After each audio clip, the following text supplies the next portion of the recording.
friends, welcome to Speedy Tech channel. நம்ம இந்த வீடியோல எதை பத்தி பார்க்க போறோம்னா இந்த வாக்காளர் கணக்கீட்டு படிவம் இந்த ஃபார்ம் வந்து ஃபில் பண்றது பத்தி தான் நம்ம இந்த வீடியோல கிளியரா பார்க்க போறோம். ஓகே फ्रेंड्स, நம்ம சேனல் ஃபர்ஸ்ட் டைம் பாக்குறீங்கன்னா சப்ஸ்கிரைப் பண்ணி கூட இருக்க பெல் ஐகானை கிளிக் செய்துவீங்க. ஓகே, வீடியோக்குள்ள போகலாமா? ஓகே, இந்த ஃபார்ம் வந்து இப்போ மேக்ஸிமம் எல்லாருக்குமே வீட்ல கொண்டு வந்து தந்திருப்பாங்க. கொண்டு வந்து தரல அப்படின்னு சொன்னா இனிமேல் தான் வரும். சோ கொஞ்சம் வெயிட் பண்ணுங்க. இப்போ இந்த ஃபார்ம் தரும்போதே அவங்க வந்து எல்லாமே சொல்லி தந்திருப்பாங்க. இதெல்லாம் ஃபில் பண்ணணும், இந்த மாதிரி ஃபில் பண்ணணும் அப்படின்னு சொல்லிட்டு அதுலயும் உங்களுக்கு டவுட் வரலாம். இப்ப நான் அதை பத்தி கொஞ்சம் சொல்றேன். இப்போ உங்களுக்கு அதை மீறி உங்களுக்கு டவுட் இருந்துச்சு, ஃபில் பண்ண தெரியலைன்னா நீங்க வந்து அப்படியே வச்சுக்கோங்க. இந்த ஃபார்ம் என்னன்னா தப்பு இல்லாம கரெக்டா எழுதணும், எந்த மிஸ்டேக்குமே பண்ணக்கூடாது. அந்த ஃபார்ம் டவுட் இருக்கிறத அப்படியே வச்சுட்டு இனி வந்து ஃபார்ம் திரும்ப வாங்க வருவாங்க இல்ல, அந்த நேரம் அவங்க கிட்ட கேட்டு எழுதலாம். அவங்க எல்லாமே உங்களுக்கு என்னெல்லாம் டவுட் இருக்கோ அதெல்லாமே அவங்க சொல்லி தந்துருவாங்க. சரியா? இப்போ இந்த ஃபார்ம் வந்து எங்க கிடைக்கும்னா நம்ம வீட்டுக்கே வரும். ஆனா எந்த அட்ரஸுக்கு? இப்போ ஓட் ஐடியில கொடுத்திருப்பீங்கல்ல, அந்த அட்ரஸுக்கு தான் வரும். இப்போ ஓட் ஐடியில வந்து ஒரு அட்ரஸ் கொடுத்திருப்பீங்க, நீங்க இப்போ வேற அட்ரஸ்ல இருக்கீங்கன்னா அங்க வந்து வராது. ஓட் ஐடியில கொடுத்திருக்க அட்ரஸுக்கு தான் வரும். சோ நீங்க வேற இடத்துல இருந்தீங்க அப்படின்னு சொன்னா நீங்க இங்க வந்து கேட்டு வாங்கணும். சரியா? இப்போ இந்த ஃபார்ம் வந்து ஃபில் பண்றது பார்க்கலாம். ஃபர்ஸ்ட் இந்த ஃபார்ம்ல வந்து உங்க டீடைல்ஸ் தான் கொடுத்திருப்பாங்க. உங்க நேம், அடையாள அட்டை எண், அதுக்கப்புறம் உங்க அட்ரஸ் இதெல்லாம் கொடுப்பாங்க. அதுக்கப்புறம் என்னன்னா வரிசை எண், பாகு எண், அதுக்கப்புறம் அந்த சட்டமன்ற பாராளுமன்ற தொகுதியின் பெயர், இந்த மாதிரி எல்லாம் கொடுத்திருப்பாங்க. அதுக்கு அடுத்து உங்க போட்டோ ஒட்டி இருக்கும். அடுத்து பக்கத்துல வந்து என்னன்னா தற்போதைய புகைப்படத்தை ஒட்டவும்னு சொல்லியிருப்பாங்க. இப்போ வந்து இப்போ ரீசெண்டா உள்ள போட்டோ வந்து இதுல ஒட்டுங்க. சரியா? அதுக்கப்புறம் இதுதான் நம்ம ஃபில் பண்ண போறோம். தப்பு இல்லாம ஃபில் பண்ணுங்க. டவுட் இருந்துச்சுன்னா விட்டுருங்க, அவங்களே ஃபில் பண்ணி தந்துருவாங்க. சரியா? இதுல பாருங்க, பிறந்த தேதி இல்ல வந்து உங்க டேட் ஆஃப் பர்த் வந்து எழுதுங்க. எந்த ஆர்டர்ல எழுதணும்? ஃபர்ஸ்ட் டே, அடுத்து மந்த், அடுத்து இயர். ஓகே, இந்த ஆர்டர்ல கரெக்டா எழுதுங்க. அடுத்து ஆதார் எண் கேட்டிருக்காங்க, இல்ல உங்க ஆதார் எண்ணை வந்து எழுதுங்க. இது வந்து என்னன்னா கண்டிப்பா நீங்க எழுதணும்னு இல்ல, இது ஆப்ஷனல் தான். சரியா? உங்களுக்கு விருப்பம் இருந்தா இல்ல எழுதுங்க, இல்ல எழுதாட்டியும் ஒண்ணும் இல்ல. அடுத்து கைபேசி எண், உங்க மொபைல் நம்பரை வந்து எழுதுங்க. அடுத்து தந்தை இல்லைன்னா பாதுகாவலின் பெயர் கேட்டிருக்காங்க. இப்போ உங்க அப்பாவோட நேம் எழுதுங்க.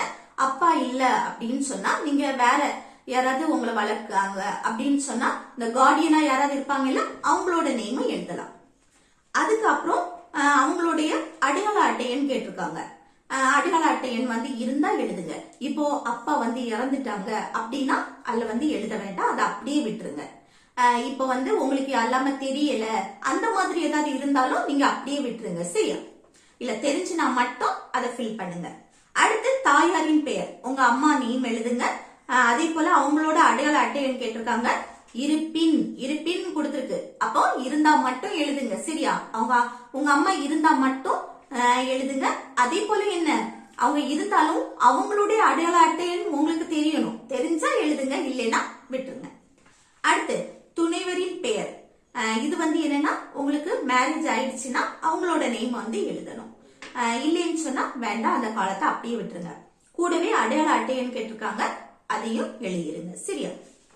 அடுத்து கீழே பாருங்க, இல்ல வந்து லெப்ட் சைடு ரைட் சைடுன்னு ரெண்டு இதாட்டு பிரிச்சு இல்ல பாருங்க. ஃபர்ஸ்ட் ஒன் வந்து முந்தைய சிறப்பு தீவிர திருத்தத்தில் உள்ள வாக்காளர் பட்டியலில் உள்ள வாக்காளரின் விவரங்கள், இது ஒரு டைப்பு.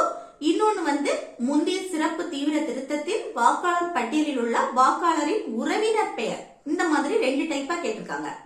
இல்ல ஃபர்ஸ்ட் லெப்ட் சைட்ல வந்து முந்தைய சிறப்பு தீவிர திருத்தத்தில் உள்ள வாக்காளர் பட்டியலில் உள்ள வாக்காளரின் விவரங்கள், இது வந்து யாருக்கு ஃபில் பண்ணணும் அப்படின்னு சொன்னா எல்லாரும் ஃபில் பண்ணக்கூடாது. யாரு ஃபில் பண்ணணும் அப்படின்னு சொன்னா இந்த 2002 2005 வந்து கணக்கெடுப்பு இது நடந்திருக்கு. இந்த வாக்காளர் இது கணக்கெடுப்பு நடந்திருக்கு. அப்போ 2002 வந்து எலெக்ஷன் நடந்திருக்கு. அந்த நேரம் ஓட்டு போட்டா மட்டும் உங்களுக்கு வந்து 18 வயசு ஆயிருக்கலாம், 20 வயசு ஆயிருக்கலாம். அந்த நேரம் நீங்க வந்து ஓட்டு போட்டு இருப்பீங்க. ஓட்டு போட்டா மட்டும் இந்த காலத்தை வந்து ஃபில் பண்ணணும், இந்த லெப்ட் சைடு வந்து ஃபில் பண்ணணும். இல்லைன்னா நீங்க இந்த காலத்தை ஃபுல்லா ஃபில் பண்ணவே கூடாது. அப்போ உங்களோட வயசு 17 இல்ல 15 16 இந்த மாதிரி எல்லாம் இருந்துன்னா உங்களுக்கு அந்த ஓட்டு போடக்கூடிய உரிமை வந்திருக்காது. அப்ப நீங்க வந்து அதை ஃபில் பண்ண கூடாது. அந்த 2002ல உங்களோட நேம் இருந்து நீங்க வந்து ஓட்டு போட்டீங்க அப்படின்னா மட்டும்தான் இந்த காலத்தை நீங்க ஃபில் பண்ணணும். சரியா? அப்படி இப்ப வந்து நம்மளோட அப்பா அம்மா அவங்க எல்லாம் கண்டிப்பா ஓட்டு போட்டிருப்பாங்க தானே, அவங்களுக்கு அந்த ஏஜ் வந்திருக்கும். அப்போ அப்படி அவங்க வந்து ஓட்டு போடும்போது அவங்களோட நேமை எழுதணும். ஓகே, அந்த யாரெல்லாம் அந்த 2002ல ஓட்டு போட்டு அவங்களோட நேம் இருந்தோ அவங்க எல்லாமே இந்த காலத்தை ஃபில் பண்ணணும். சரியா? அப்போ வாக்காளரின் பெயர்ல உங்க நேமை எழுதுங்க. அடுத்து வாக்காளரின் புகைப்பட அடையாள அட்டை எண், இது வந்து அந்த நேரம் அடையாள அட்டை எண் என்னவா இருந்தோ அதை எழுதணும். இப்ப வந்து 2-3 தடவை மாறியாச்சு. சோ இப்ப உள்ளதை எழுதக்கூடாது, அப்போ 2002ல என்னவா இருந்தோ அதை எழுதணும். அடுத்து உறவினரின் பெயர், உங்களோட உறவினர் பெயர் எழுதலாம். அப்பா அம்மா அக்கா அண்ணா யாரா வேணாலும் இருக்கலாம். அவங்களோட நேம் எழுதுங்க. அடுத்து உறவு முறை, அவங்க என்ன உறவு முறைன்னு சொல்லிட்டு இல்ல மென்ஷன் பண்ணணும். அடுத்து மாவட்டம், மாநிலம், அதுக்கப்புறம் சட்டமன்ற தொகுதியின் பெயர், அடுத்து சட்டமன்ற தொகுதியின் எண், அடுத்து பாக எண், வரிசை எண், இந்த மாதிரி கேட்டிருக்காங்க. உங்களுக்கு தெரிஞ்சா மட்டும் ஃபில் பண்ணுங்க, தெரியலைன்னா அதை அப்படியே விட்டுருங்க. சரியா? அவங்களே உங்களுக்கு சொல்லி தருவாங்க. அடுத்து இந்த சைட் பாருங்க, ரைட் சைடு இல்ல வந்து முந்தைய சிறப்பு தீவிர திருத்தத்தில் வாக்காளர் பட்டியலில் உள்ள வாக்காளரின் உறவினர் பெயர். இதுல வந்து நம்ம டீடைல்ஸ் எதுவும் ஃபில் பண்ணக்கூடாது. இது வந்து யாருக்குன்னா வாக்காளரின் உறவினர் பெயர். இப்போ இதுல வந்து பெயர்னு இருக்கிறதுல என்ன எழுதணும் அப்படின்னா இந்த உறவினர் பெயர் கேட்டிருக்கு. இப்போ லெப்ட் சைட்ல வந்து ஃபில் பண்ணிருந்தீங்க அப்படின்னா அந்த லெப்ட் சைட்ல உறவினர் பெயர்னு சொல்லிட்டு இப்போ அப்பா அக்கா அண்ணா அம்மா இந்த மாதிரி உறவினர் பெயர் எழுதிருப்பீங்களா, அவங்களோட நேமையே நீங்க வந்து இந்த சைடு எழுதலாம்.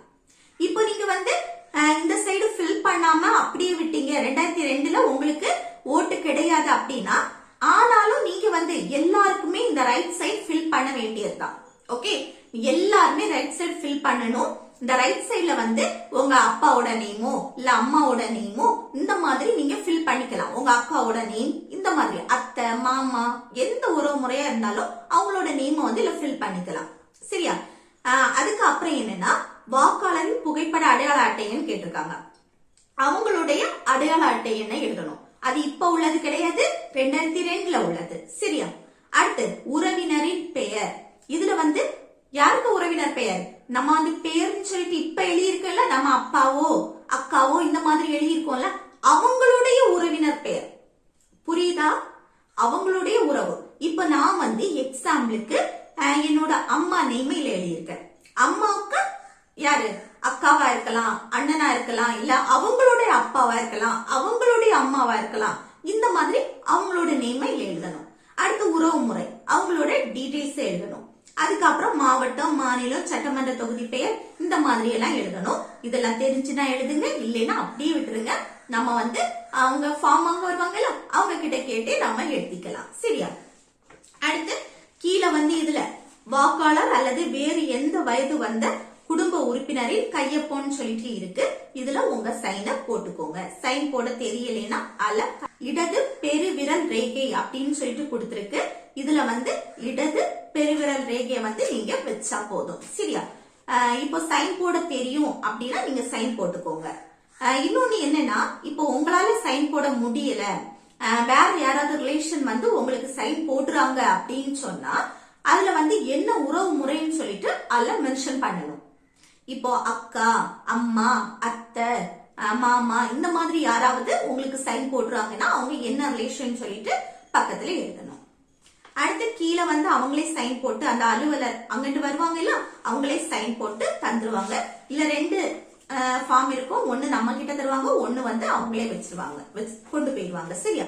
அடுத்து நெக்ஸ்ட் வந்து என்னன்னா இந்த சைடு வந்து நம்ம எதுவும் ஃபில் பண்ண வேண்டாம். இல்ல கொஞ்சம் என்னது இந்த கணக்கீட்டு படிவத்தினை நிரப்புவதற்கான தகவல்னு சொல்லிட்டு கொஞ்சம் கொடுத்திருக்காங்க, அதை ஒண்ணு ரீட் பண்ணிக்கோங்க. சரியா? இவ்வளவுதான். ஓகே ஃப்ரெண்ட்ஸ், இந்த வீடியோ உங்களுக்கு யூஸ்ஃபுல்லா இருக்குன்னு நினைக்கிறேன். யூஸ்ஃபுல்லா இருந்துச்சுன்னா இந்த வீடியோக்கு லைக் பண்ணுங்க, உங்க ஃப்ரெண்ட்ஸ்க்கு ஷேர் பண்ணுங்க.